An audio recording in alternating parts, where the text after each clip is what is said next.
نحمده ونصلي على رسوله الكريم اما بعد فاعوذ بالله من الشيطان الرجيم بسم الله الرحمن الرحيم رب اشرح لي صدري ويسر لي امري واحلل عقدة من لساني يفقهوا قولي. آج جمعہ کا دن ہے. جمعہ کے روز سورۃ الکہف کو پڑھنا جو ہے وہ ایک جمعے سے لے کر دوسرے جمعے تک روشنی کا باعث ہے. یہ روشنی انسان کو کہاں ملتی ہے؟ یہ روشنی کہاں ہوتی ہے؟ یہ روشنی انسان کے دل کے اندر ہوتی ہے. یہ روشنی انسان کو اللہ سبحانہ وتعالیٰ کی طرف سے ملتی ہے، کیونکہ روشنی کا اصل منبع اللہ کی ذات ہے. سورۃ النور میں آتا ہے اللہ نور السماوات والارض. اللہ ہی نور ہے آسمان و زمین کا. ہر چیز کا خالق وہ، ہر چیز کی رہنمائی کرنے والا وہ. الذی خلق کل شیء ثم ہدی، جس نے ہر چیز کو بنایا پھر اس کو ہدایت دی، اس کو راہ دکھائی. اسی نے انسان کو ہدایت دی اور اسی نے انسان کی ہدایت کے لیے یہ قرآن اتارا. اور سورۃ الکہف کی پہلی آیت میں آتا ہے الحمد للہ الذی انزل علی عبدہ الکتاب. سب تعریف شکر اللہ کے لیے ہے جس نے اپنے بندے پر کتاب نازل کی. یعنی اس کتاب کے نزول پر ہمیں اللہ کا شکر ادا کرنا چاہیے، کیونکہ اس میں انسان کے لیے رہنمائی ہے. وَلَمْ يَجْعَلْ لَهُ عِوَجًا، اور اس میں کسی قسم کی کوئی ٹیڑھ نہیں رکھی. قیماً، بالکل درست اور درست کر دینے والی، خود بھی ٹھیک ہے اور جو اس کو پڑھتا ہے اور اس کو صحیح معنوں میں سمجھتا ہے اس کو بھی ٹھیک سیدھے راستے پر رکھتی. جتنی مخلوق بھی اللہ نے پیدا کی ہے وہ سب پڑھی لکھی. وہ جس کام کے لیے پیدا کی گئی ہے اسے پہلے سے ہی پتا اس نے کیا کرنا ہے. آگ کو اپنا کام پتا ہے کہ اس نے جلانا ہے. درخت کے ایک ایک پتے کو اپنا کام پتا ہے کہ اس نے اپنی غذا کہاں سے حاصل کرنی، کیسے حاصل کرنی، اس نے کتنا بڑا ہونا ہے، کہاں جا کے ٹھہر جانا ہے، کب گرنا ہے. اسی طرح جانوروں میں سے بھی ہر چیز کو پتا ہے کہ انہوں نے کیا کھانا ہے اور کیا نہیں کھانا، ان کے لیے کیا حلال ہے کیا حلال نہیں. وہ سب کچھ ان بلڈ ہے، ان کے اندر ہے اور وہ اس کے مطابق کام کرتے ہیں. سورج کو بھی پتا ہے کہ اس نے کب طلوع ہونا ہے اور کب غروب ہونا ہے. بادلوں کو بھی پتا ہے کہ آج کون سی ڈائریکشن لینی، مشرق کی طرف جانا ہے یا مغرب کی طرف جانا ہے، شمال کی طرف جانا ہے یا جنوب کی طرف جانا ہے. جب ہم آسمان پہ چلتے بادل دیکھتے ہیں تو اکثر سوچ آتی ہے کہ یہ کدھر جا رہے ہیں، ان کی منزل کیا ہے، انہیں کہاں برسنا ہے، کہاں اکٹھے ہونا ہے، اور کہاں کہاں سے کون کون آ رہا ہے، کس سپیڈ پر آ رہا ہے، اور پھر ایک دوسرے کے اوپر جمع ہو جاتے ہیں اور کس طرح وہ برستے ہیں. ان کو سب پتا ہے. ان کے لیے اللہ نے فرشتے بھی مقرر کر رکھے جو ان تمام چیزوں کا انتظام کرتے ہیں. اسی طرح جانوروں کو پتا ہے کہ انہوں نے کیا کھانا ہے، گوشت کھانا ہے یا سبزی کھانی ہے یا کوئی اور چیز کھانی. اور ہر ایک اپنے اپنے دائرے کے اندر بھی، جتنے بھی ستارے سیارے ہیں سب اپنے دائرے کے اندر، ان کو پتا انہوں نے کیا کرنا ہے. اگر کوئی لا علم پیدا ہوتا ہے، جاہل پیدا ہوتا ہے تو وہ انسان ہوتا ہے. انسان جب پیدا ہوتا ہے تو اس کو سکھایا جاتا ہے. ماں کے پیٹ سے کوئی بھی سیکھ کے نہیں آتا، چھوٹی چھوٹی بات سکھائی جاتی اور آپ نے دیکھا ہوگا کہ ساری زندگی ہی سیکھنے میں گزرتی اور پھر بھی نئی نئی باتوں کا انکشاف ہوتا رہتا ہے روز. اور بہت سے پڑھے لکھے لوگ جتنا پڑھتے جاتے ہیں اور جتنا جانتے جاتے ہیں اتنا ہی ان کو یہ ریئلائزیشن ہوتی ہے کہ وہ کچھ نہیں جانتے. یعنی یہ بھی انسان کے لیے ایک ڈسکوری ہے کہ وہ کچھ نہیں جانتا. یہ نہ جاننا جو ہے یہ انسان کے لیے ایک بہت بڑی آفت ہے. تو جاننے میں روشنی ہے اور نہ جاننا اندھیرا ہے. اندھیرے میں کبھی بھی انسان صحیح کام نہیں کر سکتا. بہت سے غلط کام ویسے بھی اندھیرے میں ہوتے ہیں. جب شام ہوتی ہے تو اس کا اپنا ایک شر ہوتا ہے، جنات و شیاطین اس وقت نکلتے ہیں. اسی طرح اور بھی غلط کار لوگ جو ہیں وہ رات کو باہر آتے ہیں. یہی اندھیرا جب انسان کے دل کے اندر ہوتا ہے تو انسان وسوسوں کا شکار رہتا ہے، کنفیوژن کا شکار رہتا ہے اللہ کے بارے میں، بندوں کے بارے میں. اور پھر جب اس کو بہت سے سوالوں کا جواب نہیں ملتا تو بھی وہ پریشان ہوتا ہے. کس وجہ سے؟ کیونکہ وہ اندھیرے میں ہے، اس کو پتا نہیں ہے حقیقت کیا ہے، بدگمانی کا سبب کیا ہے، لا علمی، انجان ہونا. مثلا ہو سکتا ہے کہ ایک پھل ہماری صحت کے لیے بہت ہی اچھا ہو اور ہماری ضرورت ہو، لیکن کوئی انجان، کوئی لا علم، کوئی جاہل حکیم یا ڈاکٹر ہمیں کہے کہ آپ کو یہ نہیں کھانا چاہیے، آپ کے لیے اچھا نہیں، تو ہم عام طور پر کیا کرتے؟ اس کی باندھ کر وہ چیز چھوڑ دیتے ہیں. یا عموماً آپ نے کتابوں میں، اخباروں میں، رسالوں میں بہت سے ٹوٹکے پڑے ہوں گے، فلاں چیز کھانے سے وزن کم ہوتا ہے، یا روزانہ اتنے گلاس پانی پینا چاہیے، اس سے بہت سی بیماریوں کا علاج ہوتا ہے.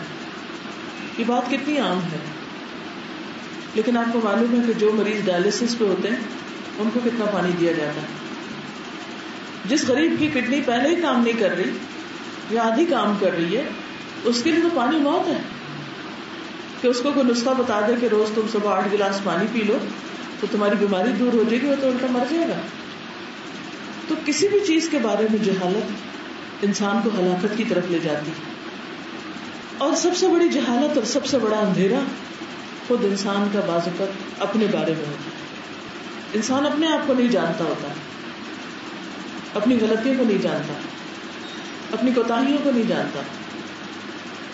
وہ غلطی کر رہا ہوتا ہے اور اسے پتہ ہی نہیں وہ غلطی کر رہا ہے. اس قدر تکلیف کی بات ہے، اس قدر پریشان کن بات ہے. لیکن جس کو پتا ہے کہ دوسرا شخص غلطی کر کے مصیبت میں پڑنے والا ہے، وہ تو دیکھتے اس کی روح فنا ہو جائے گی کہ یہ کر کیا رہا ہے. مثلا اگر کہیں بڑا کھودا ہوا ہے اور کوئی بچہ اس کی طرف بھاگے چلے جا رہا ہے، بچوں کو نہیں پتا آگے کیا آ رہا ہے، دور سے ماں دیکھ رہی ہے تو اس ماں کی کیا حالت ہوگی. جسے یہ نظر آ رہا ہو کہ بچہ گڑھے کی طرف بھاگا جا رہا ہے اور یہ گر کے مر جائے گا، یہ چوٹ کھا کے اسے نقصان ہوگا، تو وہ تو چین سے نہیں بیٹھ سکتی. پیغمبروں کی حالت بھی ایسے ہی ہوتی. انہیں پتا ہوتا ہے کہ انسان جب غلط کام کرتے ہیں، اللہ کے ساتھ شرک کرتے ہیں یا اللہ کی ناراضگی کے کام کرتے ہیں، تو ان کا انجام بھی گڑھا ہے، یہ گڑھے کی طرف بھاگے چلے جا رہے ہیں. تو آپ نے فرمایا کہ میری مثال اس طرح ہے کہ میں لوگوں کو کمر سے پکڑ پکڑ کے پیچھے کھینچ رہا ہوں، اور وہ ہے کہ جہنم کی طرف بھاگے جا رہے ہیں. تو اندھیرا ویسے بھی ایک تکلیف دہ چیز ہے، لیکن اپنے بارے میں اندھیرے میں ہونا، جہالت میں ہونا کہ ہم کہاں سے آئے، کیوں آئے اس دنیا میں، کہاں جانا ہے، کیا حساب کتاب ہونا ہے، قبر میں کیا ہوگا، قیامت کے دن جب اٹھائے جائیں گے دوبارہ پھر کیا ہوگا، جنت کیسی ہے، جہنم کیسی ہے، اللہ تعالیٰ کن لوگوں سے ناراض ہے، کون اللہ کے مقرب اور پسندیدہ بندے ہیں. جب اس بارے میں کسی کو نہیں پتا اور اس بارے میں پوری طرح کسی کا شرح صدر نہیں، تو ایسا انسان بھی سخت دھوکے میں ہے، خطرے میں ہے. پھر اسی طرح انسان کو اگر اپنے انجام کا نہیں پتا اور خاص طور پر دنیا کی زندگی کی حقیقت کا نہیں پتا، تو پھر اس دنیا کے بارے میں، اس لائف کے بارے میں ہمارا پرسپیکٹو بالکل مختلف ہوتا ہے. آپ نے دیکھا ہوگا کہ مختلف لوگ زندگی کو مختلف طرح لیتے ہیں، سب ایک نظر سے نہیں دیکھتے. کچھ لوگوں کا دل اس دنیا میں بہت لگتا ہے اور کچھ کا نہیں لگتا. کچھ اس دنیا کے پیچھے دوڑتے ہیں اور کچھ بس ضرورت کے حد تک اس کے پیچھے جاتے ہیں، ان کی منزل کچھ اور ہوتی. یہ فرق کس وجہ سے؟ جاننے اور نہ جاننے کی وجہ سے. اسی لیے قرآن پاک میں اللہ تعالیٰ فرماتے ہیں قُلْ هَلْ يَسْتَوِي الَّذِينَ يَعْلَمُونَ وَالَّذِينَ لَا يَعْلَمُونَ، کہہ دیجئے کہ کیا جاننے والے اور نہ جاننے والے برابر ہو سکتے ہیں؟ کبھی بھی نہیں ہو سکتے، ایک جیسے ہیں ہی نہیں. اس لیے اللہ تعالیٰ نے انسان کی جہالت دور کرنے کے لیے قرآن مجید میں بہت سی باتیں ہمیں بتائی ہیں جن کا جاننا ہم پر لازم ہے، کہ ہم مرنے سے پہلے ضرور جان لیں کہ مرنے کے بعد کہاں جا رہے ہیں. اور اس زندگی کے بارے میں ضرور جان لے کہ اس کی حقیقت دراصل کیا ہے. تو اس کا علاج کیا بتایا گیا؟ ویسے تو سارا قرآن مجید اللہ نے اتارا ہے، اس کو پڑھنا چاہیے، لیکن ہر جمعہ سورۃ الکہف پڑھنے کی تاکید کی گئی کہ جو اس کو پڑھے گا اگلے جمعے تک اس کے اندر ایک روشنی رہے گی. اور خصوصاً اس کی پہلی 10 آیات جو انہیں یاد کرے گا، ان کو پڑھے گا، وہ دجال کے فتنے سے محفوظ رہے گا. اب دجال کیا ہے؟ اس کی حقیقت کے بارے میں بھی بہت سے لوگ نہیں جانتے. حالانکہ نبی صلی اللہ علیہ وسلم نے فرمایا کہ ہر نبی نے اپنی قوم کو دجال سے ڈرایا، اور آپ نے بھی اپنی امت کو دجال سے ڈرایا، اور ہر نماز کے بعد دعا سکھائی، اللہم انی اعوذ بک من عذاب القبر واعوذ بک من فتنۃ المسیح الدجال واعوذ بک من فتنۃ المحیا والممات. کہ جیسے عذاب قبر کا فتنہ، جہنم کا فتنہ، ایسے ہی دجال کا فتنہ ہے اس دنیا پر، اس زمین پر. اس دنیا میں جتنی بھی کوئی مصیبتیں آئی ہیں یا آ سکتی ہیں، ان میں سب سے بڑی مصیبت اور سب سے بڑا فتنہ دجال کا فتنہ ہے، جو انسانوں کے لیے بہت بڑی آزمائش ہوگی. اب کہاں بھاگ کر جائیں؟ پروٹیکشن کا طریقہ بھی بتا دیا گیا، اور وہ کیا ہے کہ سورۃ الکہف کی پہلی 10 آیتیں یاد کرو اور ان کو پڑھو، تو انشاءاللہ اس کے فتنے سے، اس مصیبت سے بچے رہو گے. اب یہ جاننا روشنی ہے، اور نہ جاننا اندھیرے میں جہالت ہے اور اندھیرا ہے. اب آپ دیکھیے کہ اگر ہم جانتے ہیں کہ یہ 10 آیتیں ہمیں پروٹیکشن دے گی، تو پھر ہم کوشش کریں گے نا کہ اچھا کھول کے دیکھیں تو صحیح کون سی کیا کہتی ہیں، کیا ہے ان کا مطلب، اور ان کو کب پڑھیں. مثلا زبانی یاد کر لیں تو روز نماز میں ایک دفعہ پڑھیں، یا ویسے ہی اپنے معمول میں جو آپ قرآن پڑھتے ہیں اس کے ساتھ یہ 10 آیتیں بھی آخر میں پڑھ لیں. یہ تو ہر شخص کی اپنی چوائس ہے، جیسے بھی پڑھے. پڑھنے کی بات ہے، کوئی پابندی نہیں لگائی گئی 10 دفعہ پڑھو، صبح پڑھو یا شام پڑھو، یہ کس جگہ پڑھو اور کب نہ پڑھو، لیکن پڑھنا ضروری ہے. تو اس لیے جو شخص علم رکھتا ہے وہی دراصل روشنی میں ہے. اور پھر آپ نے دیکھا ہوگا کہ جیسے سورج کی روشنی، سورج جب طلوع ہوتا ہے تو کم ہوتی ہے، پھر وہ پیک پہ آ جاتا ہے، لیکن وہ ہمیشہ پیک پہ نہیں رہ سکتا، پھر وہ آہستہ آہستہ ڈلتا ہے، تو پھر روشنی کم ہوتی ہے، پھر اندھیرے میں انسان چلا جاتا ہے. اسی طرح جب انسان کسی خاص صورت کے بارے میں، قرآن مجید کی کچھ آیات کے بارے میں کچھ علم حاصل کرتا ہے تو اس میں بہت سی چیزیں روشن ہوتی، لیکن اگر اس کا کنیکشن اس سے کمزور ہو جاتا ہے تو پھر آہستہ آہستہ وہ روشنی ماند پڑنے لگتی، ختم ہونے لگتی، حتیٰ کہ ایک وقت آتا ہے کہ انسان ایسے ہو جاتا ہے جیسے اس نے کبھی کچھ جانا ہی نہ تھا. اور اس میں ایک بڑھاپے کی زندگی بھی ہے. وَمَن نُعَمِّرْهُ نُنَكِّسْهُ فِي الْخَلْقِ، جس کو ہم زیادہ عمر دیتے ہیں اس کی تو ہم ساختی پلٹ دیتے ہیں. اور انسان بڑھاپے میں کیسا ہو جاتا ہے کہ جیسے اس نے کبھی کچھ سیکھا ہی نہ ہو. لِكَيْ لَا يَعْلَمَ مِن بَعْدِ عِلْمٍ شَيْئًا، علم آنے کے بعد بھی انسان لا علم ہو جاتا ہے، کبھی بڑھاپے کی وجہ سے، کبھی بیماری کی وجہ سے، کبھی غافل ماحول کی وجہ سے، ایسے دوستوں کی وجہ سے جو کبھی بھی علم کی بات نہیں کرتے اور علم حقیقی کی بات نہیں کرتے. تو اس لیے ضروری ہے کہ انسان کسی نہ کسی ایسی مجلس میں شریک ہو، قرآن مجید خود سمجھ کے پڑھے، یا کوئی طریقہ ایسا اختیار کرے کہ جس سے وہ اس اندھیرے سے باہر نکلے اور اس گھبراہٹ سے باہر آئے اور روشنی کا سفر اختیار کرے. تو بہرحال اسی صورت میں سے میں نے آج آپ کے لیے چند آیات منتخب کی ہیں. اللہ سبحانہ و تعالیٰ فرماتے ہیں وَاضْرِبْ لَهُمْ مَثَلَ الْحَيَاةِ الدُّنْيَا كَمَاءٍ أَنزَلْنَاهُ مِنَ السَّمَاءِ فَاخْتَلَطَ بِهِ نَبَاتُ الْأَرْضِ فَأَصْبَحَ هَشِيمًا تَذْرُوهُ الرِّيَاحُ وَكَانَ اللَّهُ عَلَى كُلِّ شَيْءٍ مُقْتَدِرًا. الْمَالُ وَالْبَنُونَ زِينَةُ الْحَيَاةِ الدُّنْيَا وَالْبَاقِيَاتُ الصَّالِحَاتُ خَيْرٌ عِندَ رَبِّكَ ثَوَابًا وَخَيْرٌ أَمَلًا. وَيَوْمَ نُسَيِّرُ الْجِبَالَ وَتَرَى الْأَرْضَ بَارِزَةً وَحَشَرْنَاهُمْ فَلَمْ نُغَادِرْ مِنْهُمْ أَحَدًا وَعُرِضُوا عَلَى رَبِّكَ صَفًّا لَقَدْ جِئْتُمُونَا كَمَا خَلَقْنَاكُمْ أَوَّلَ مَرَّةٍ بَلْ زَعَمْتُمْ أَن لَّن نَّجْعَلَ لَكُم مَّوْعِدًا.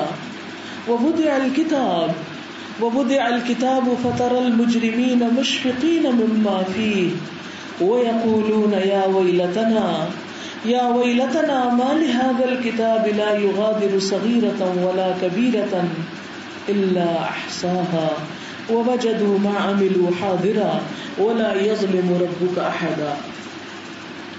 اور اے نبی صلی اللہ علیہ وسلم انہیں دنیا کی زندگی کی مثال اس طرح سمجھاؤ کہ آج ہم نے آسمان سے پانی برسا دیا تو زمین کی پود خوب گھنی ہو گئی، اور کل وہی نباتات گھس بن کے رہ گئی جسے ہوائیں اڑائے لیے پھرتی ہیں. اللہ ہر چیز پر قدرت رکھتا ہے. یہ مال اور اولاد محض دنیا کی زندگی کی ایک ہنگامی آرائش ہے. اصل میں تو باقی رہ جانے والی نیکیاں ہی تیرے رب کے نزدیک نتیجے کے لحاظ سے بہتر ہیں، اور انہی سے اچھی امیدیں وابستہ کی جا سکتی ہیں. فکر اس دن کی ہونی چاہیے جب کہ ہم پہاڑوں کو چلا دیں گے اور تم زمین کو بالکل برہنا پاؤ گے، کوئی سبزہ نہیں ہوگا، اور ہم تمام انسانوں کو اس طرح گھیر کر جمع کریں گے کہ اگلوں پچھلوں میں سے ایک بھی نہ چھوٹے گا، اور سب کے سب تمہارے رب کے حضور صف در صف پیش کیے جائیں گے. لو دیکھ لو، تم آ گئے نا اسی طرح ہمارے پاس جیسے ہم نے تم کو پہلی بار پیدا کیا تھا. تم نے تو سمجھا تھا کہ ہم نے تمہارے لیے کوئی وعدے کا وقت مقرر ہی نہیں کیا، اور نامہ اعمال سامنے رکھ دیا جائے گا. اس وقت تم دیکھو گے کہ مجرم لوگ اپنی کتاب زندگی کے اندراجات سے ڈر رہے ہوں گے اور کہہ رہے ہوں گے، ہائے ہماری کم بختی، یہ کیسی کتاب ہے، ہماری کوئی چھوٹی بڑی حرکت ایسی نہیں رہی جو اس میں درج نہ ہو گئی ہو، اور جو کچھ انہوں نے کیا تھا وہ سب اپنے سامنے حاضر پائیں گے، اور تیرا رب کسی پر ظلم نہ کرے گا. اس دنیا کے بارے میں، اس زندگی کے بارے میں ہم سب کا نقطہ نظر کیا ہے؟ عام طور پر لوگ کہتے ہیں کہ جو کچھ ہے بس یہی دنیا کی زندگی. پنجابی کا ایک محاورہ ہے، اے جہان مٹھا اگلا کہیں ڈٹھا. مطلب کیا ہے کہ یہ دنیا بڑی میٹھی سرسبز ہے، مزے کی ہے، کل کس نے دیکھی. اور یہ مولوی حضرات تو ہمیں بتاتے رہتے ہیں یہ جہنم ہے، یہ آگ ہے، یہ اس چیز پہ بھی پکڑ ہے، اس میں بھی پکڑ ہے. تو جب پکڑ ہی ہے تو پھر اس دنیا میں خوب انجوائے کرو. وہ دنیا کو کیسے لیتے ہیں؟ فن کی جگہ، انٹرٹینمنٹ کی جگہ، مزے کی جگہ، اور ہر چیز میں مزہ ڈھونڈتے ہیں. کھانا بھی وہ کھانا چاہتے ہیں جس میں مزہ ہو، پہننا اوڑھنا رہن سہن ہر چیز مزے کے لیے.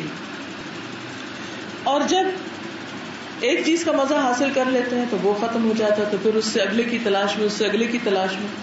اسی لیے آپ نے دیکھا ہوگا کہ انسان اس مزے کی تلاش میں کسی حد پہ رکتا ہی نہیں، حلال کو چھوڑ کر حرام کی طرف چل پڑتا ہے، اور پھر حرام میں بھی حدیں پار کر جاتا ہے. آج آپ دیکھیں ابتدا میں انسانوں کے اندر اللہ نے شوہر بیوی کا ایک مقدس رشتہ رکھا تھا. اللہ تعالیٰ نے آدم علیہ السلام کو پیدا کیا، پھر حوا علیہ السلام کو پیدا کیا، اور دونوں کو ایک دوسرے کے لیے باعث سکون بنایا، خوشی کا باعث بنایا، ایک دوسرے کا کمپینین بنایا، مددگار بنایا، ان کو دنیا میں اتارا، انہیں بچے عطا کیے، پھر ان کے اندر یہی محبت کا رشتہ پیدا کیا. لیکن ایک وقت ایسا آیا کہ انسان کا اس رشتے سے دل اٹھ گیا. وہ مرد اور عورت کی بجائے سکون تلاش کرنے لگا، مرد مرد میں اور عورت عورت میں. پھر وہاں سے آگے بڑھے تو جانوروں میں، جانوروں کو نہ چھوڑا، اور اسی طرح پھر کسی چیز کی کوئی حد ہی نہ رہی، اور انسان نے حلال کی بجائے حرام میں اپنا سکون تلاش کرنا شروع کر دیا. ابتدا میں لوگوں نے اسے بری نظر سے دیکھا، ایسا کرنے والوں کو لعن طعن کی. پھر ایک وقت آیا کہ لوگوں نے اس کو ہیومن رائٹ کہنا شروع کر دیا، اور آزادی کے نام پر اس کو جائز قرار دیا. یہی حال کھانے پینے میں ہے کہ انسان کے لیے اللہ نے کچھ جانور حلال کیے تھے کہ ان کا گوشت کھاؤ، ان کا دودھ پیو، ان کی کھال استعمال کرو، لیکن انسان اس کو نہیں رکا. اس نے حلال کے آگے حرام جانوروں کو بھی اپنے دیگر مقاصد کے لیے استعمال کرنا شروع کر دیا. حتیٰ کہ دنیا سے کئی جانوروں کی اسپیشیز ختم ہو کے رہ گئی صرف اسی وجہ سے کہ اللہ نے ان کو کسی اور مقصد کے لیے پیدا کیا. انسان نے ان کو ان کی کھال اور ان کے جسم اور ان دوسری چیزوں کو ابیوز کرنا شروع کر دیا اور اس طرح فطرت کے نظام میں مداخلت کی. بے شمار مثالیں کہ انسان نے فطرت سے انحراف کر کے ظاہر الفساد فی البر والبحر، خشکی اور سمندر ہر جگہ فساد ہی فساد پھیل گیا، کیونکہ انسان نے اس دنیا اور اس زندگی اور خود اپنی زندگی کی حقیقت کو نہیں سمجھا کہ یہاں ہم امتحان کے لیے اور چند دن کے لیے ہیں، ہمیشہ کے لیے نہیں ہے. ایک وقت تھا ہم کچھ نہ تھے، پھر اللہ نے پیدا کیا، ہم دنیا میں آئے اور ہمیں بتا دیا گیا الذی خلق الموت والحیات لیبلوکم ایکم احسن عملا، کہ اس نے زندگی اور موت کو بنایا یہ دیکھنے کے لیے کہ تم میں سب سے اچھے کام کون کرتا ہے. اور اچھے کام کون سے؟ جو اللہ کی نظر میں اچھے ہوں. انسان کی اپنی خواہش، اپنی نظر اور اپنی عقل تو بہت اور چیزوں کو بھی اچھا کہہ سکتی ہے، لیکن ہماری عقل تو محدود ہے، لمیٹڈ ہے. ہمیں کیا پتا واقعی اچھا کیا ہے؟ تو جس نے ہمیں بنایا وہی جانتا ہے کہ اچھا کیا ہے اور اچھا کیا نہیں. یہ تھا دراصل ہمارا امتحان. لیکن انسان نے اس چیز کو سمجھے بغیر، اس کو چھوڑ کر دنیا کی زندگی میں ہر چیز کے اندر اس نے صرف خوبصورتی، فن اور مزے کی تلاش میں ہر چیز کو بھلا دیا، انسانی رشتوں کو پامال کر دیا، ماں اور بہن کا فرق تک مٹا دیا گیا. اور ایسے ایسے انسانوں نے صرف اپنی خواہش کو پورا کرنے کے لیے جانوروں تو چھوڑ انسانوں کی جان لینا شروع کر دی، قتل و غارت کو اپنے لیے حلال کر لیا، کبھی مذہبی بہانے سے اور کبھی کسی اور طریقے سے انسانی جان کو اتنا سستا کر دیا گیا کہ کہیں بھی کوئی حد نہ رہی. یہ سب کچھ کیوں ہوا؟ کیونکہ انسان نے زندگی کی حقیقت کو نہیں سمجھا. تو اللہ تعالیٰ کیا فرماتے ہیں؟ ان کے سامنے زندگی کی مثال یا زندگی کی حقیقت بیان کرو. کیا ہے یہ زندگی؟ چند روزہ زینت کا سامان، جیسے سورت کے شروع میں بھی آتا ہے انا جعلنا ما علی الارض زینۃ لہا لنبلوہم ایہم احسن عملا. اس زمین پر جو کچھ ہے وہ ہم نے اس کی خوبصورتی بنائی ہے تاکہ ہم انہیں آزمائے کہ ان میں سے اچھے کام کون کرتا ہے. یعنی صرف خوبصورتی نہیں الجھ کر نہیں رہ جاتا بلکہ اچھے اچھے کام بھی کرتا ہے. تو اس خوبصورتی کی مثال کیا ہے؟ مثل الحیات الدنیا کماء انزلناہ من السماء. بس ایسا ہی ہے جیسے سمجھو آسمان سے بارش ہوئی اور زمین سے خوب پودے اگے، ہر طرف ہریالی ہو گئی، سبزہ ہو گیا. فاصبح ہشیما، کچھ عرصہ تو ہر چیز کو خوبصورت بنائے رکھا اس نے، لیکن آہستہ آہستہ وہ سب کچھ پیلا پڑ گیا، بھس بن کے رہ گیا، چورا ہو گیا، خزاں آ گئی، درختوں کے پتے جھڑ گئے اور ساری ہریالی خزاں میں بدل گئی. اور وہی پودے جو کل اتنا حسن بخش رہے تھے اس زمین کو، آج وہ کھنڈر میدان بنے ہوئے ہیں. جب بارشیں نہیں ہوتی تو ہر طرف زمین سوکھ جاتی اور زمین کی خوبصورتی ماری جاتی. بالکل اسی طرح انسان کو جب تک اس دنیا میں اس کی مرضی کی چیزیں ملتی رہتی، اس کی منمانی پوری ہوتی رہتی، تو اس کی خوشحالی اور اس کی خوشی دیکھنے والی ہوتی. ہر چیز میں دکھاوا آ جاتا ہے، چاہے وہ علم کا ہو یا مال کا ہو یا حسن کا ہو، کسی بھی چیز کا جو بھی اللہ نے دیا. لیکن جب وہ جاتا ہے تو پھر انسان کے اندر کیسی کیسی مایوسی آتی، پھر کیا حال ہوتا ہے. چاہے کوئی عہدہ چلا جائے، چاہے مال چلا جائے، چاہے کوئی انسان پاس سے چلا جائے، اور اسی طرح انسان کی کوئی پسندیدہ چیز اس سے چھن جائے، تو پھر یہی حال ہوتا ہے جو زمین کا ہریالی کے بعد خزاں آنے پہ ہوتا ہے. فَأَصْبَحَ هَشِيمًا تَذْرُوهُ الرِّيَاحُ، ہوائیں اسے اڑائے پھرتی ہیں. اب ان پتوں کی، اس گھاس کی کوئی قدر و قیمت نہیں، کیونکہ وہ سوکھ کے بالکل ہلکا ہو گیا اور ہر چیز اس کو اڑائے پھر رہی ہے اور ناقدری کر رہی.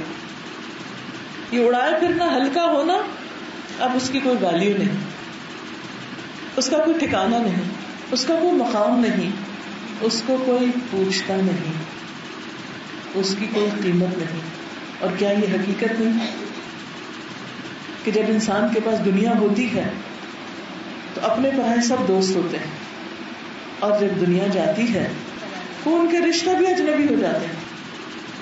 اور ہر انسان کسی نہ کسی طرح چھوٹا یا بڑا ایسا تجربہ کرتا ہے، اور اللہ تعالیٰ اس لیے کرواتا ہے کہ انسان کو دنیا کی زندگی کی حقیقت سمجھ میں آ جائے. لیکن انسان پھر بھی حقیقت کو نہیں سمجھتا، اور وہ اسی دنیا کے پیچھے بھاگتا رہتا ہے حتیٰ کہ موت اس کو آ کے واپس لے جاتی. اور موت کے بعد اب اس کے لیے امتحانوں کا لامتناہی سلسلہ ہے. اب ایک ایک چیز کا حساب ہے، ایک ایک چیز کا حساب. مال کہاں سے کمایا تھا، کہاں خرچ کیا، جوانی کس کام میں لگائی، عمر کس چیز میں لگائی، علم جو حاصل کیا اس پہ عمل کتنا کیا، کر کے کیا آئے ہو. وَكَانَ اللَّهُ عَلَى كُلِّ شَيْءٍ مُقْتَدِرًا، اللہ ہر چیز پر قدرت رکھتا ہے، وہ سب کچھ کرتا ہے، کوئی انسان اس سے بھاگ نہیں سکتا. ہم بھولے رہے اللہ کو، نہ یاد کریں، نہ اس کی مرضی پہ چلیں، لیکن اس سے کہیں بھاگ نہیں سکتے. انسان اس دنیا سے بھی نکل بھاگے نہ کہیں اور کسی اور پلانٹ پہ جا بیٹھے تو اللہ کے لیے برابر ہے کہ کوئی زمین پہ رہے یا چاند پہ رہے یا مریخ پہ رہے یا کسی اور پلانٹ پہ چلا جائے. وہ زمین کے اندر کہیں چھپ جائے یا کہیں باہر ہو، وہ کہیں پانی میں چھپ کے بیٹھ جائے، کسی آبدوز میں، کسی سب مرین میں، اللہ کے لیے سب برابر ہے، کچھ بھی مشکل نہیں، کیونکہ وہ عالم الغیب والشہادہ ہے. غیب کو بھی جانتا ہے، حاضر کو بھی جانتا ہے، جو سامنے ہے وہ بھی اس کو دکھتا ہے، جو پیچھے ہے وہ بھی دکھتا ہے، اس سے کوئی بھاگ نہیں سکتا. وَكَانَ اللَّهُ عَلَى كُلِّ شَيْءٍ مُقْتَدِرًا. المال والبنون، مال اور بیٹے، یہ دو چیزیں ہیں جن پر انسان بڑا ہی خوش ہوتا ہے. آسمان کی جو بارش ہے وہ رونق لے کے آتی ہے، مال اور بیٹے زندگی میں رونقیں لاتے ہیں، اس لیے ان کا خاص طور پر ساتھ ہی ذکر کیا. زینت الحیات الدنیا، یہ دنیا کی زندگی کی زینت ہے، ایسی ہی زینت جیسے بارش کا پانی زمین کی ہریالی کی شکل میں آ کے زینت بن جاتا ہے اور ہر طرف خوبصورتی ہوتی. کبھی آپ گراسی پلاٹس کو دیکھیں، گراسی فیلڈز کو دیکھیں، گھنے درختوں کے باغ دیکھیں تو دل پہ عجب کیفیت ہوتی، یعنی وہ کیفیت دیکھنے کے لائق ہوتی. انسان کی پوری سائیکالوجی بدل جاتی ہے جب ایسی جگہ پر انسان جاتا ہے. اور کچھ نہیں تو سمندر کے کنارے جا کے پانی کو ہی دیکھے، ٹھاٹھے مارتے پانی کو، تو وہ انسان کی زندگی میں ایک اہم کردار ادا کرتا ہے. تو بالکل اسی طرح جب مال ہوتا ہے اور بیٹے ہوتے ہیں تو زندگی خوبصورت ہو جاتی، دل سے ہوکے اٹھتے رہتے ہیں. خوبصورت گھر، اپنے خوبصورت باغ، اپنے بچے، یہ سب کچھ دیکھ کر انسان خوشیوں سے پھولا نہیں سماتا. لیکن یہ سب کچھ آہستہ آہستہ ساتھ چھوڑ جاتا ہے. ہم ملینئر ہی کیوں نہ ہوں. پہلے تو میں جب چھوٹی تھی مجھے یاد ہے اس وقت لاکھ پتی بڑی بات ہوتی تھی، جب کسی کی بات ہوتی تھی کہتے فلاں لاکھ پتی ہے. پھر تھوڑے بڑے ہوئے تو کروڑ پتی کی بات ہونے لگی، اور اب کوئی بات کرتا تو ارب خرب پتی کی بات ہوتی. پتہ نہیں اس سے آگے بھی کیا ہونا ہے. یہ تو میری زندگی کے دیکھے ہوئے چند سالوں کی بات ہے. کتنا بھی کوئی ہو، بڑھاپے کو نہیں روک سکتا، بیماری کو نہیں روک سکتا. سب کچھ ہے کھانے کو لیکن وہ ڈائٹ پہ، مال اولاد ہے، سب کچھ ہے لیکن وہ اپنی دنیا میں مشغول ہے. بچے جو جو بڑے ہوتے جاتے ہیں، انڈیپینڈنٹ ہوتے جاتے ہیں، پھر ان کو اپنی لائف چاہیے. ان کو بوڑھے ماں باپ نہیں چاہیے، ان کی دولت ضرور چاہیے، وہ نہیں چاہیے. ان کو کس طرح فورسیک کرے، پھر اس کے منصوبے بناتے رہتے ہیں. تو یہ ان میں سے کوئی بھی چیز ساتھ نہیں رہتی، باقی نہیں رہتی. یا موت چھین لیتی ہے یا وقت آہستہ آہستہ انسانوں سے ان چیزوں کو دور کر دیتا ہے. اور بعض اوقات انسان $1 ملین بنگلے میں بھی رہ رہا ہوتا ہے لیکن اس کو خود ہی ہوش نہیں ہوتی. وہ پوچھتا ہی کیا ہے. بڑھاپے کے ساتھ ہی اس کی یاداشت، اس کی میموری، الزائمر، ڈائمنشیا، پتہ نہیں کیا کچھ حملے کرتا ہے. اپنا آپ ہی بھول جاتا ہے. بچے سامنے ہو تو پوچھتا کون ہو تم، کہاں سے آئے ہو، کب آئے ہو، کیوں آئے ہو. وہی باتیں بار بار دہراتا رہتا ہے. سب فنا ہو جانے والا ہے. کبھی کسی کے پاس کچھ بھی باقی نہیں رہا. ہاں باقی کیا ہے؟ والباقیات الصالحات، نیکیاں. باقی رہنے والیاں تو بس نیکیاں ہیں، نیک کام، اچھے کام، اللہ کا ذکر، انسانوں کی خدمت، اپنے مال میں دوسروں کو شریک کرنا، دوسروں کے لیے بھی خیر اور بھلائی کے منصوبے بنانا، اللہ کی عبادت کے لیے فارغ ہونا، اپنے دل کو اپنے ذہن کو بھی فارغ کرنا اللہ کی یاد اور اللہ کی عبادت کے لیے، اپنی رات کی نیند قربان کرنا، اپنے دن کی رونقیں قربان کرنا. جب سارے لوگ اپنی دنیا میں مشغول ہوں، دنیا کو انجوائے کر رہے ہوں، اس وقت اگر نماز کا وقت آ جائے تو نماز کی طرف دوڑ پڑنا. یہ ہے باقی رہنے والی چیز.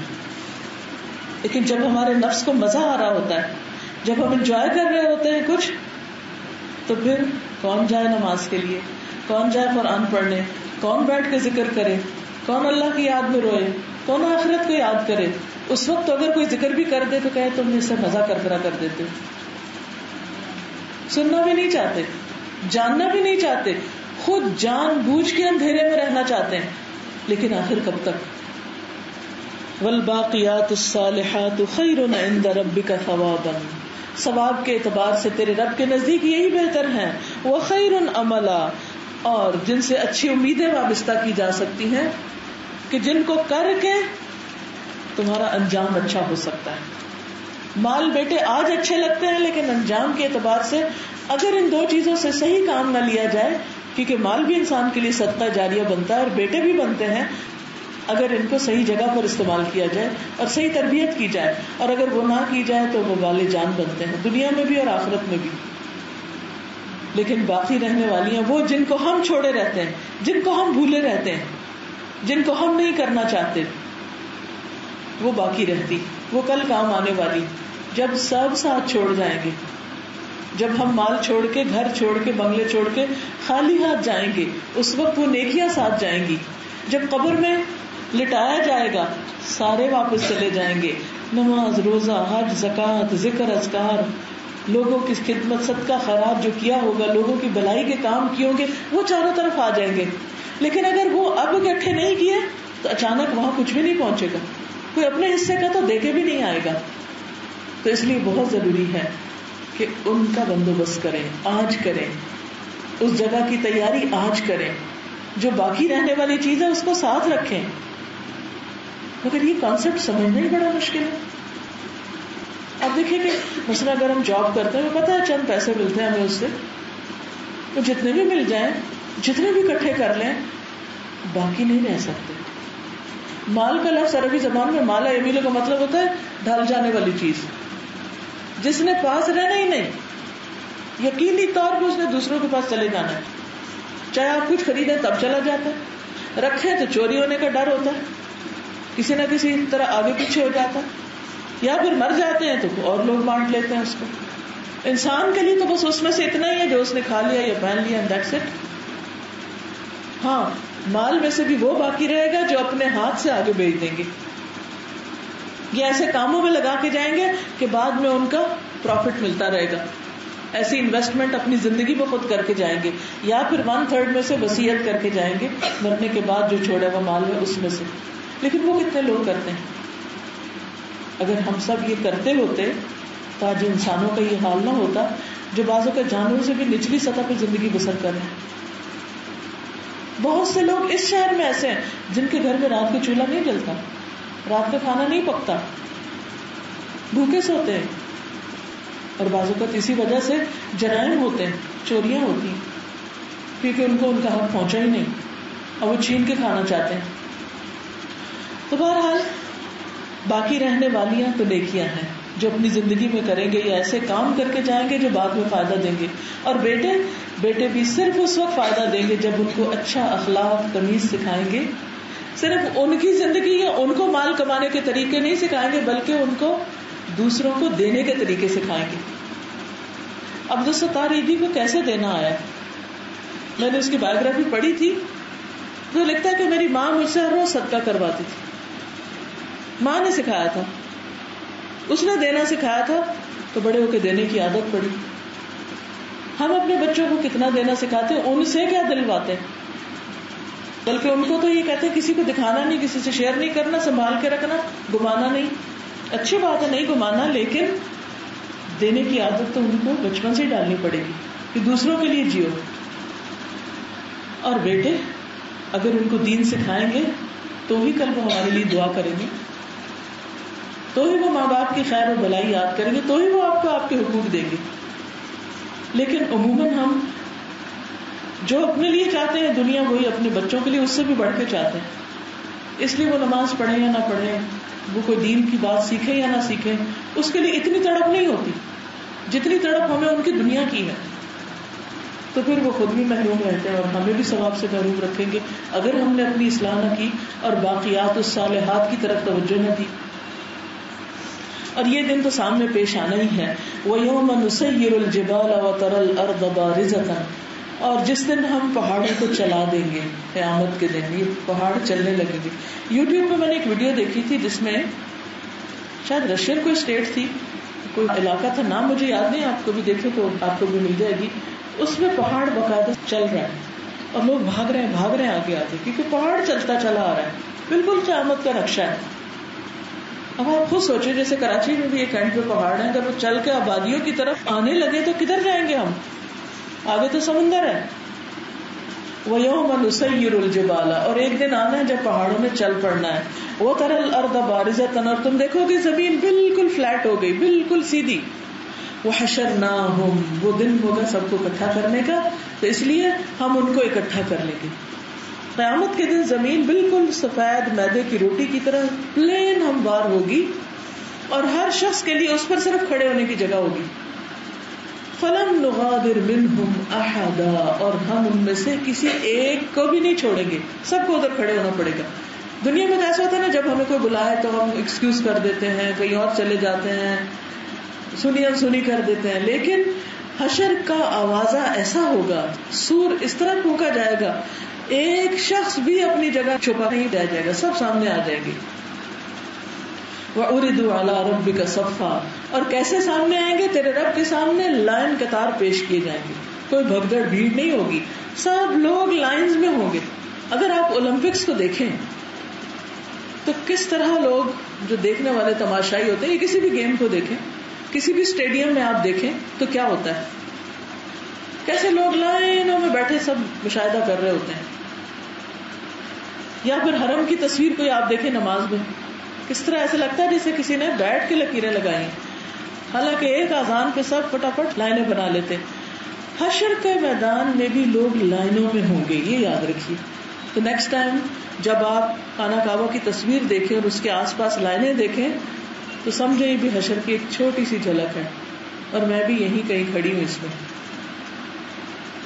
کوئی ایک بھی پیچھے نہیں رہے گا. وَعُرِضُوا عَلَىٰ رَبِّكَ صَفًّا, تیرے رب کے سامنے صف در صف لائن قطار پیش کیے جائیں گے. اللہ تعالیٰ فرمائیں گے لَقَدْ جِئْتُمُونَا, تم آ گئے ہمارے پاس, یقیناً اس وقت آ گئے, واپس آ گئے. كَمَا خَلَقْنَاكُمْ أَوَّلَ مَرَّةٍ, جیسے ہم نے تمہیں پہلی بار پیدا کیا تھا, دوبارہ پیدا ہو گئے. بل زعمتم, بلکہ تم تو یہ زوم رکھتے تھے, یہ سوچتے تھے, أَلَّن نَّجْعَلَ لَكُم مَّوْعِدًا, کہ ہم نے تمہارے لیے کوئی وعدے کا وقت رکھا ہی نہیں, یعنی قیامت کے دن کو تم مذاق سمجھتے تھے, آج کے اس دن کی ملاقات کو تم بیکار سمجھتے تھے. وَوُضِعَ الْكِتَابُ, اب ہوگا کیا, کتاب رکھ دی جائے گی. کون سی کتاب؟ نامہ اعمال, ہر شخص کی اپنی اپنی کتاب.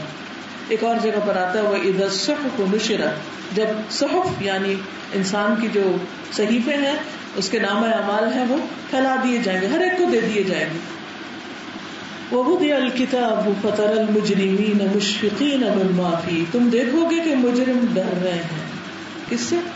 جو کچھ اس کتاب کے اندر ہے, جو غلط کام کیے تھے سب لکھے ہوئے ہیں, سب کچھ. وَيَقُولُونَ, اور جب وہ کتاب دیکھیں گے تو کہیں گے یا ویلتنا, ہائے بربادی ہماری, افسوس ہم پر. ما لہذا الکتاب, اس کتاب کو کیا ہو گیا. لا یغادر صغیرۃ ولا کبیرۃ, اس نے نہ کوئی چھوٹی سے چھوٹی بات چھوڑی اور نہ کوئی بڑی سے بڑی بات.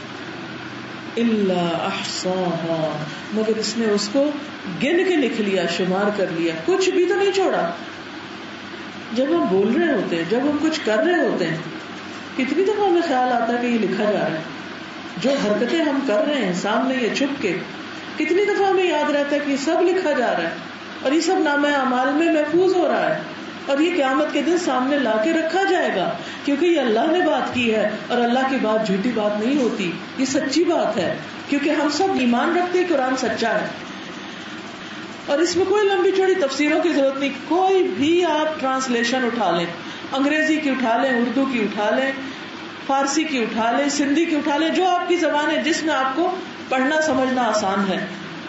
سورۃ الکہف کی ان آیتوں کو جو آج میں آپ کے سامنے پیش کر رہی ہوں، آیت 45 سے آیت 49 تک 4 آیتیں، ان کا ترجمہ پڑھ لیجئے کہ کیا کہتی ہیں۔ یہ بہت سے لوگ یہ بہانہ کرتے ہیں نا، وہ کوئی تو کچھ بتاتا ہے، کوئی اور کچھ بتاتا ہے، کس کی مانے کس کی نہ مانے، کسی کی نہ مانے، اس قرآن کی مانے اور ذرا دیکھیں کیا کہتا ہے قرآن، کیا یہ لکھا ہے قرآن میں یا نہیں، تاکہ علم یقینی حاصل ہو۔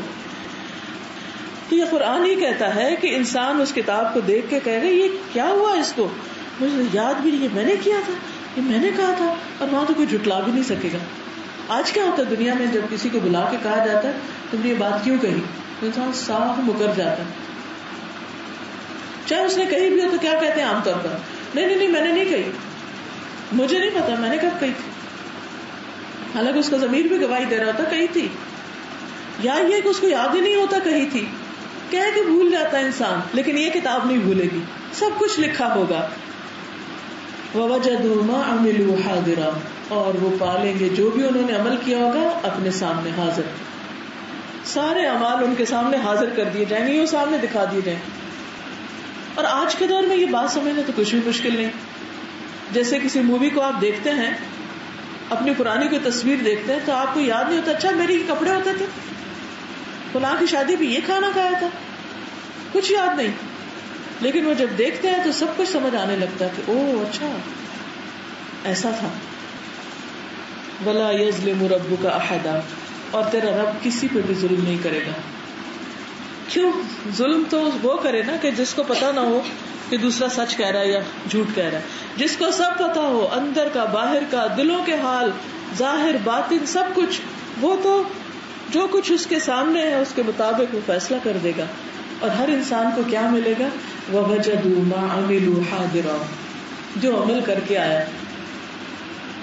تو عزیز بہنوں، ہم سب کو دیکھنے کی ضرورت یہ ہے کہ ہم کیا عمل کر رہے ہیں، اپنی کل کے لیے کیا کر رہے ہیں۔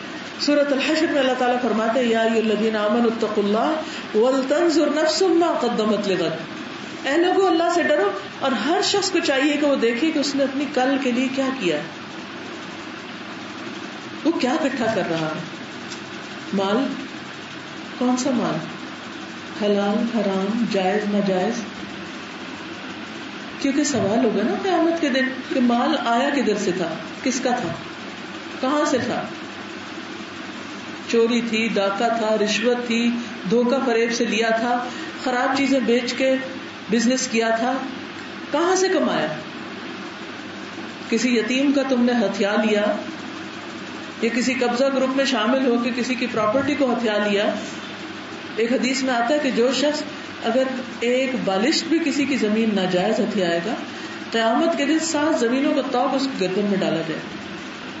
اب جیسے کندھے کے اوپر ذرا سی کوئی چیز ہو تو کتنا تھک جاتے ہیں، ہم کہتے ہیں کندھوں پہ بوجھ لگ رہا ہے، کہاں یہ کہ ایک زمین نہیں 7 زمینوں کا بوجھ گلے میں لٹکایا جائے گا، تو حشر کیا ہوگا آج دنیا میں کسی کی زمین ہتھیانے کا۔ لیکن کتنے ہی روز کس سے سنتے ہیں فلاں کے پلاٹ پہ قبضہ ہو گیا، فلاں کے کاغذات ہی کوئی نہیں مل رہے، فلاں پراپرٹی چوتھی دفعہ بک رہی ہے۔ اللہ اکبر، یہ مسلمان کر رہے ہیں جو قیامت کے دن کو مانتے ہیں، تو وہ کیا پائیں گے، کیا نکلے گا اس کتاب میں سے؟ وہی جو انہوں نے کیا ہوگا، جو دنیا میں کر کے آئے، جو مال اور اولاد، جس طریقے سے جو اخلاق ان کو سکھایا، جو رزق ان کو کھلایا، جو کچھ وہ بڑے ہو کے بنے، وہ سب ان کے کھاتے میں لکھا جائے گا۔ کیونکہ حدیث میں آتا ہے انسان جب مرتا ہے تو اس کا اپنا اعمال نامہ تو بند ہو جاتا ہے، لیکن 3 چیزیں بعد میں بھی انسان کے چلتی رہتی ہیں۔ ایک نیک اولاد جو دعا کرے ماں باپ کے لیے، وہ اس کو ملتی، انسان جو علم کسی کو سکھا جائے، کوئی کتاب لکھ جائے، کسی کو پڑھا جائے، کسی طالب علم کو پڑھوا دے، وہ اس کے پیچھے جو بھی کرتا ہے وہ لکھا جاتا ہے. اور صدقہ جاریہ، اچھے کام میں کوئی پیسہ لگا جائے، کوئی کنواں کھدوا جائے، کوئی کسی کو مدرسہ بنوا دے، اسکول بنوا دے، کوئی سڑک بنوا دے، کوئی درخت لگوا دے، کچھ بھی ایسا نیکی کا کام کرنے میں جس سے انسانوں کا بھلا و فائدہ ہو.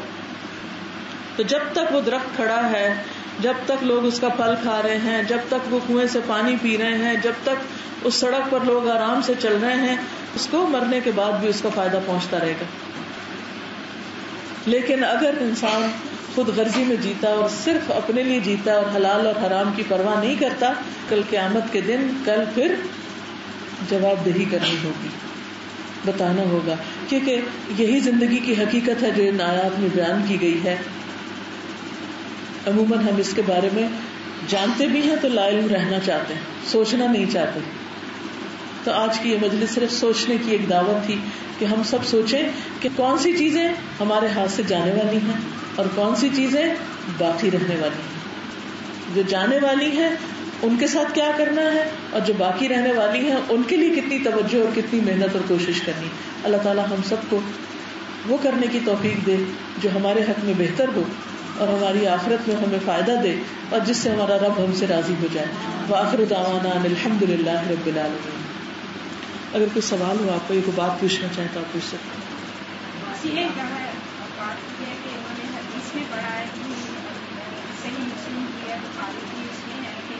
آپ صلی اللہ علیہ وسلم جو ہے خواتین کو اپنے کھانے کے پاس بھی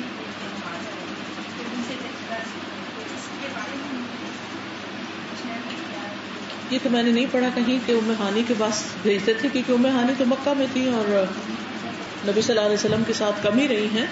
لیکن یہ ہے کہ ام درداء ایک فقیہ خاتون تھی، یعنی شی واز اسکالر. تو وہ جس طرح نماز پڑھتی تھی ان کا طریقہ نبی صلی اللہ علیہ وسلم کے طریقے کے مطابق ہی تھا، یعنی جس میں کوئی فرق نہیں تھا. ٹھیک، آپ پوچھیے. جی فرمائیے.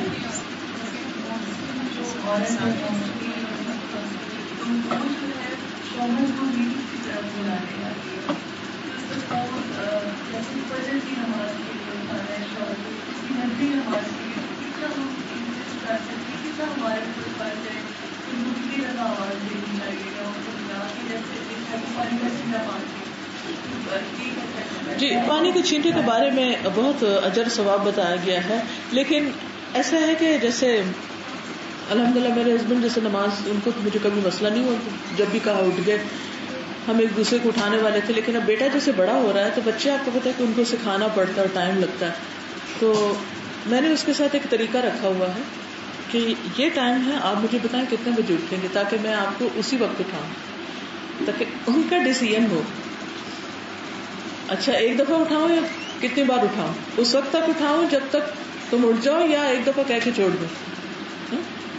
تو یہ پہلے سے ہی پوچھ لینا چاہیے تاکہ اس وقت کوئی فتنہ فساد نہ ہو اور اس وقت بدمزگی نہ ہو. یعنی اٹھنا ہے یا نہیں. دیکھیں نا، اب زندگی کی بہت سی باتیں ہم آپس میں ڈسکس کرتے رہتے ہیں، بازار جانا ہے یا نہیں، پارٹی کرنی ہے یا نہیں، رشتے داروں کو بلانا ہے یا نہیں، یہ خریدنا ہے یا نہیں، جس طرح اور نیگوشیشن ہوتی ہیں نا. Take it easy, natural. پوچھیں آج کتنے بجے اٹھنا ہے آپ نے، تہجد پڑھ. اگر خاموش رہے تو پھر کہ نہ اٹھاؤں، پوچھ لیں، نہ اٹھاؤں، پیار سے پوچھیں، نہیں اٹھاؤ، خاموش ہو جائیں. اچھا پھر میں اٹھاؤں گی اتنے بجے آپ کو، یعنی چھوڑنا تھوڑی ہے. اوکے ان سے اچھا اب اس کا مجھے بہت فائدہ ہوتا ہے، اچھا اتنے بجے اٹھا دیں، اتنے بجے تو پھر میرا پورا حق ہوتا ہے کہ میں جس طریقے سے اٹھاؤں. لیکن اگر وہ طے نہ ہو تو پھر بھی مشکل ہوتی ہے. کیوں اٹھا دیا، میں اتنے بجے سویا تھا، میری نیند نہیں پوری ہوئی، مجھے ڈسٹرب کر دیا، تمہیں کیا پتا. تو اس میں یہ ہے کہ ہمیں انڈرسٹینڈ بھی کرنا چاہیے. بعض ہسبینڈس کی ڈیوٹی رات کی ہوتی ہے، بعض ایسے وقت میں سوتے ہیں، دیر سے سوتے ہیں، یا پھر یہ کہ کوئی بیماری ہو سکتی ہے، کچھ بھی. تو اٹھانا تو ہے، لیکن اس کے لیے صرف آخری کام نہیں، اس سے پہلے کا سارا جو پروسیجر ہے اس کو بھی کر کے رکھیں جب تک اٹھ جائیں، کھا کے باہر نکل جائیں بس کمرے سے. جی آپ فرمائی. میرا بھی اسی طرح ایک سوال ہے. جی ہمارا فرض ہے کہ کچھ بھی سیکھا تو اس کو ہمیں جمانا ہے، آپ اس میں شیئر کریں. جی ہاں. تو سب سے پہلے میرا نا ہسبینڈ ہی ہوتا ہے, تو وہ جہاں محالہ باتیں آپ شیئر کرتے ہیں, if you feel you share ہے تو نہ کریں, پھر نہیں, پھر نہ کریں شیئر, بہت زیادہ نہ کریں, بس تھوڑی تھوڑی ڈوز رکھیں. لیکن سارے دن میں کوئی ایک بات, جب پتا چل جائے کہ کوئی شخص جو ہے وہ چڑھ رہا ہے, تو پھر یہ دین بگانے کے لیے نہیں ہے لوگوں کو. ہاں جی, اس میں یہ ہے کہ تھوڑی تھوڑی بات کوشچنز کریں, پوچھیں, کوئی واقعہ شیئر کریں. لیکن چونکہ اللہ نے ان کو ہمارے اوپر قوام بنایا نا, ہم سجیسٹو ہو سکتے ہیں, ہم باس نہیں ہو سکتے. باس وہی ہے, دین کے معاملے میں بھی باس نہیں ہو سکتے ہیں. سجیسٹ کر سکتے ہیں, شیئر کر سکتے ہیں, بتا سکتے ہیں. ٹھیک ہے.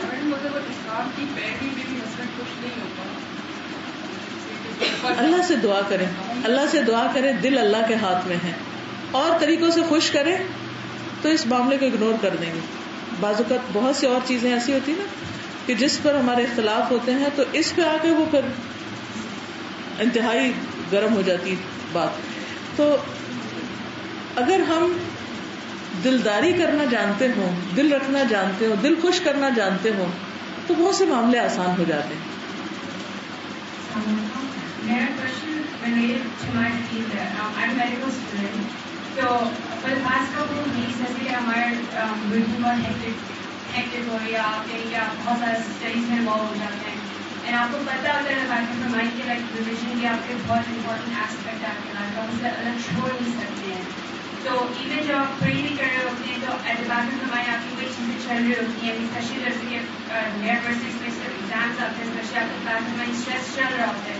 ایون تو یہ نو کہ لائک میری جو نماز ہے وہ میری سیپریٹ ہوا ہے, اس کے لیے میں نے ایک فل کانسنٹریشن کے ساتھ کے لیے تو وہ نہیں پاتی ہے for some reason. And even جب آپ نالج پھیلا رہے ہوتے ہیں فرینڈس کے وہ بھی کم ہو جاتا ہے. تو آئی مین being in such a profession پہ آپ اسلام کو کس طرح اپنی زندگی میں. جی, اس میں آپ دیکھیے کہ دو تین چیزیں ہیں. ایک تو یہ کہ ہمیشہ ہماری سچویشن ایک جیسی نہیں رہتی. کبھی ایک چیز کے لیے زیادہ وقت ہوتا ہے, دوسری کے لیے کم, کبھی دوسری کے لیے زیادہ.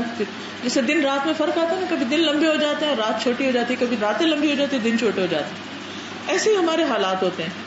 کبھی ایک چیز آسان ہو جاتی ہے کہ دوسری مشکل, کبھی دوسری آسان اور پہلے والی مشکل. تو یہ نیچرل سچویشن ہے, اس میں گھبرانا نہیں چاہیے.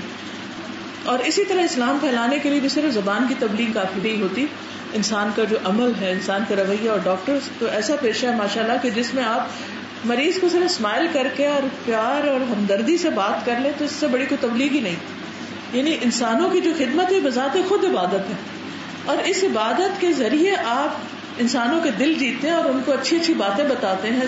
یعنی صرف دوائی نہ لکھ کر دیں, اس نسخے کے ساتھ اچھا مشورہ بھی دیں, کوئی ذکر کرنا بتا دیں, کیونکہ روح اور جسم ساتھ ساتھ گندے ہوئے ہیں نا. تو ان کو جب آپ جسمانی علاج بتا رہے ہیں تو ساتھ کہیں کہ آپ اللہ کا ذکر کریں, یہ چیز پڑھیں, یہ ایسا کریں, تو انشاءاللہ اس سے بہت فائدہ ہوگا. اور پھر یہ ہے کہ کبھی آپ کو زبانی بہت کچھ بتانے کا موقع ملے گا. آپ اتنے قابل ڈاکٹر ہو جائیں کہ آپ کو ایسی کانفرنسز میں بلایا جائے جہاں پر بہت سے مسلم نان مسلمز ہو, وہاں آپ جا کر اپنی بات بتائیں, چاہے تھوڑی سی بتائیں, اور اس کا بہت بڑا فائدہ ہوگا. بعض اوقات بہت عرصہ ایک چیز کی تیاری کرنی پڑتی ہے, لیکن جب وہ باہر آتی ہے تو ایک دم بہت اس کے فائدے ہوتے ہیں اور سالوں تک چلتے ہیں. بس حضرت یوسف علیہ السلام ہے, کس طرح وہ جیل میں رہتے ہیں, کتنے سال تک, آپ سب نے اسٹوری سنی ہوگی. اور پھر جب وہ جیل سے باہر آتے ہیں تو بادشاہ وقت ان کو کہتا ہے کہ سارے اختیارات تمہارے. تو اللہ تعالیٰ فرماتے ہیں کہ ہم نے اس کے لیے زمین میں راہ ہموار کر دی, جہاں چاہے ٹھکانہ بنائے, جو جی چاہے کرے. وہی شخص جو کل جیل میں تھا, آج اس کے لیے اللہ تعالیٰ ہر چیز مسخر کر دیتے ہیں. لیکن کتنا صبر اور پیشنس اور کتنا محسن بن کے وہ رہے کہ جب ان کو ایکسپوجر ملا اور موقع ملا اپنے آپ کو سامنے لانے کا, تو ان کا وہ جو تھوڑا عرصہ تھا وہ بھی صرف ایجپٹ کے لیے نہیں, بلکہ جتنا بھی وہ سب کانٹیننٹ تھا, سیریا, شام, پیلسٹائن, ان سب علاقوں کے لوگ ایجپٹ میں آ رہے تھے غلہ لینے کے لیے, اور ان کی ہر طرف شہرت پھیل گئی تھی. تو ایک تھی کہ زندگی میں پیشنس بہت ضروری ہے, صبر و تحمل ضروری ہے, اور ہر حال میں کوئی اچھا کرے تو بھی, اور کوئی برا کرے تب بھی اچھا کرے. تو انشاءاللہ تعالیٰ آپ دیکھیں گے کہ ایک وقت آئے گا کہ آپ کی اچھائی کا لوہا مانا جائے گا, اور آپ کی صرف بات, عمل, رویے, ہر چیز سے تبلیغ ہوتی جائے گی انشاءاللہ. میرا سوال یہ ہے کہ جیسے آپ نے کہا کہ حلال اور حرام کے لیے، تو بعض گھروں میں بیویاں یقیناً پڑھی لکھی ہوتی ہیں، جانتی بھی ہیں کہ میرے مطلب شوہر کی جو ہے یہ سرٹن جو ہے آمدنی ہے، اس کے بعد جو ہے نظر آ رہا ہوتا ہے، تو وہ کس طرح سے مطلب ان کا کیا رول ہوگا کہ وہ گھر میں کیونکہ ہر چیز میں وہ حصے دار ہیں، تو ان کو کس طرح سے پھر ریئیکٹ کرنا چاہیے؟ پہلی بات یہ کہ بیوی کی طرف سے زیادہ کی ڈیمانڈ نہیں ہونی چاہیے، کیونکہ بہت دفعہ بیویوں کی ڈیمانڈز پر ہی، مطالبہ پر ہی شوہر اس راستے پہ چلتے ہیں، لیکن بعض اوقات الٹ بھی ہوتا ہے، وہ منع بھی کرتی ہے تو وہ منع نہیں ہوتے. تو اس میں یہ ہے کہ آپ کا فرض بنتا ہے کہ آپ دل سے، زبان سے، رویے سے اس چیز کو آپ ریجیکٹ کریں. اپنی لائف منیمم آپ اس میں سے جو بھی اپنے لیے بنائیں، کھائیں یا پہنیں یا کریں، آپ خود سوچیں کہ جتنا وہ حلال کا حصہ ہے یا حلال میں جتنا ہم کر سکتے میں اپنی ذات پر ایٹ لیسٹ اتنا ہی کروں گی، اس سے آگے نہیں جاؤں. اور ساتھ ساتھ یہ ہے کہ صرف زبان سے منع کرنا ہی کافی نہیں، اور بیوی کا منع کرنا بعض اوقات ہسبینڈز کے لیے انا کا مسئلہ بھی بنا دیتا ہے. ایسی مجلسوں میں جانے، ایسے لیکچرز اٹینڈ کرنے، ایسے دوست بنانے اور ایسے ماحول کی ضرورت ہوتی ہے کہ جس کی وجہ سے انسان پھر اس شر سے باہر آتا ہے. اب افسوس کے ساتھ کہنا یہ پڑتا ہے کہ بہت دفعہ ہماری مسجدوں میں اور جمعے کے خطبے تک میں بھی ایسی چیزیں بہت کم بیان ہوتی کہ جس میں انسان کو اپنی آخرت کی فکر ہو اور ان چیزوں کے حلال حرام کا پتہ چلے. بہرحال میں نے تو یہ دیکھا ہے کہ دعا جو ہے بہت بڑا ہتھیار ہے، اور انسان اگر سچی نیت اور دل سے اللہ تعالیٰ سے دعا کرتا ہے، اللہم اکفنا بحلالک عن حرامک واغننا بفضلک عمن سواک، کہ اللہ تو ہمارے لیے حلال کو کافی کر دے حرام سے بچا کر، اور اپنے فضل سے ہمیں غنی کر دے ہر انسان کے محتاج ہونے سے بچا کر، تو اللہ تعالیٰ ضرور سنتا ہے. جی ضرور. جیسے ابھی آپ نے نبی کے ساتھ کی بات بتائی کہ ان کی والدہ نے ان کو بچپن سے بولتے ہیں، میں دیکھتی ہوں کہ کچھ لوگ بہت اللہ تعالیٰ کا دیا ہوا ہے، ان کے پاس وہ خود کا خیرات رکھتے ہیں، بہت کھلے دل سے کرتے ہیں، اور اتنا ہی پھر اللہ ان کو واپس بھی دیتے ہیں. بالکل بتاتے بہت زیادہ، وہ بھی ضائع کرتا ہے. بہت ہلکی ہے. صحیح ہے. کیا ان کا کہنا یہ ہے کہ بعض اوقات یہ کہ بعض لوگ دیتے ہیں اللہ کے راستے میں، اللہ ان کو اس سے بھی زیادہ دیتا ہے، لیکن یہ کہ وہ مینشن بہت کرتے ہیں. دیکھیں جب آپ اللہ کی خاطر کسی کو دے دیتے ہیں تو پھر یہ کہ اس کو ریاکاری نہیں کرنی چاہیے، دکھاوا نہیں ہونا چاہیے، کیونکہ دکھاوا کرنے سے عمل ضائع ہو جاتا ہے.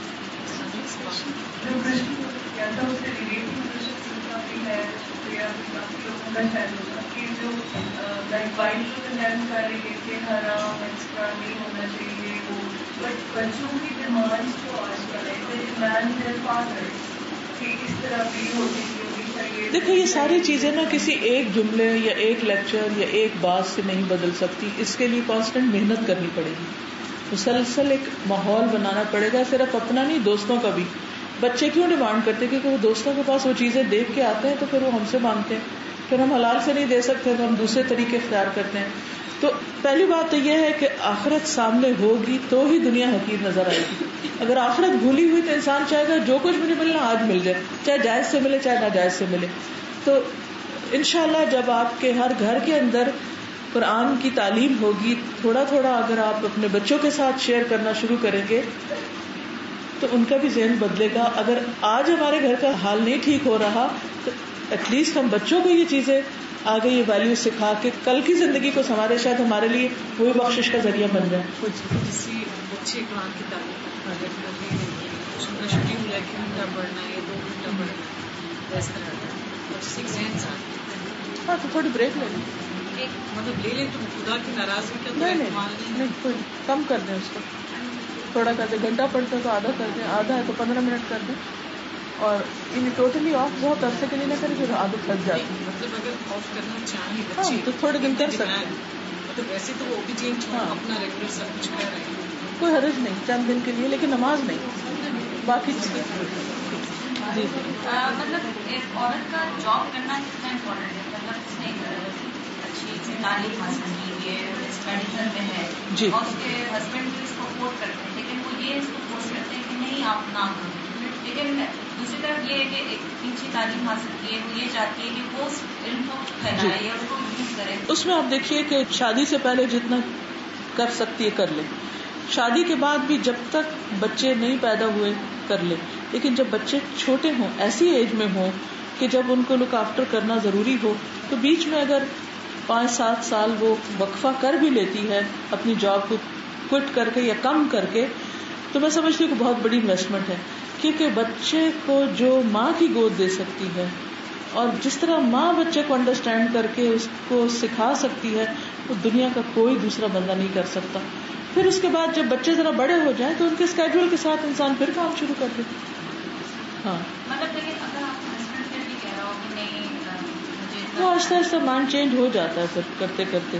مطلب یہ کہ شروع میں ٹکراؤ نہیں کرنا چاہیے, کیونکہ ایک دوسرے کی انڈرسٹینڈنگ میں بھی ٹائم لگتا ہے. لیکن جب اتنا پڑھا ہے تو کسی کو فائدہ ضرور پہنچانا چاہیے. جب انسان فائدہ پہنچاتا ہے تو اس کو فائدہ پہنچتا ہے. کیونکہ باہر لوگ بہت سارے یہ کہتے ہیں کہ یہ ڈاکٹر میں باہر میں کہتی ہوں کہ عورتوں کا ہونا بھی بہت ضروری ہے. بالکل ضروری ہے, انسان مرد اور عورت دونوں بالکل ہوتے ہیں. بالکل صحیح ہے. اور اگر عورتیں ہوں تو جو عورتیں آتی ہیں ان کے لیے بھی مسائل عورتیں ہی سمجھ سکتی ہیں, بالکل صحیح ہے.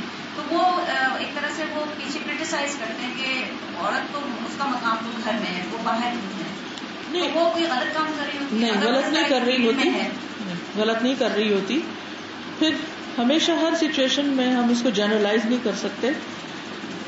بعض عورتیں جو ہوتی ہیں وہ ڈبل سٹریس لے لیتی ہیں, گھر کا بھی کر لیتی ہیں, باہر بھی کر لیتی ہیں, سب کچھ کر لیتی ہیں. بعض ہے کہ وہ جب باہر سے کر کے آتی ہیں تو پھر گھر کی ہر چیز کو اگنور کر دیتی ہیں.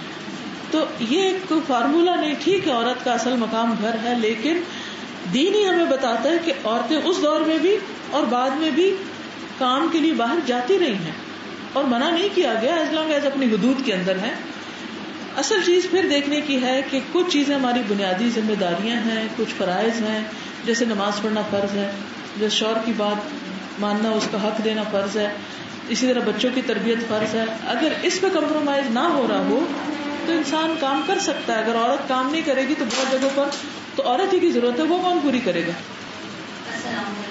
وعلیکم السلام. تھوڑے سے حجاب کے بارے میں تھوڑا پوچھنا چاہوں گی, کیونکہ آج کل ذرا تھوڑا حجاب چل رہی ہے. بہت سی خواتین کو یہ ہے کہ ہمارے مرد جو ہیں وہ پسند نہیں کرتے اور ہم حجاب کس طرح کریں اور نہیں چاہتے, حالانکہ عورت چاہ رہی ہوتی ہے کہ وہ حجاب. جی میں تو یہ کہوں گی کہ جس طرح میں تو یہ کہوں گی کہ جس طرح انہوں نے باقی اور بہت سی چیزیں جو مرد نہیں چاہتے تھے ان سے کروائیں, اسی طرح اسی حکمت سے, اسی پیار سے, اسی خوشامد سے, اسی طریقے سے آہستہ آہستہ بیبی اسٹیپس کے ساتھ ایک دم اوور نائٹ آپ سب کچھ الٹ نہ دیں. کرتے کرتے کرتے ان کا ذہن تیار کرتے اپنا کام کریں انشاءاللہ. اور پھر بھی اگر کسی کے اوپر ایسی کوئی بات ہے پھر بھی اپنے دل کا جائزہ لیں کہ واقعی ہم بھی چاہتے ہیں یا نہیں, صرف ان کا نام لے کے ہم آزادی کر رہے ہیں. تو انشاءاللہ اگر آپ سچے ہیں تو اللہ تعالیٰ ایک دن ضرور آپ کے دل کی خواہش پوری کر دے گا. جزاکم اللہ خیرا. سبحانک اللہم و بحمدک, نشہد ان لا الہ الا انت, نستغفرک و نتوب الیک. السلام علیکم و رحمۃ اللہ وبرکاتہ.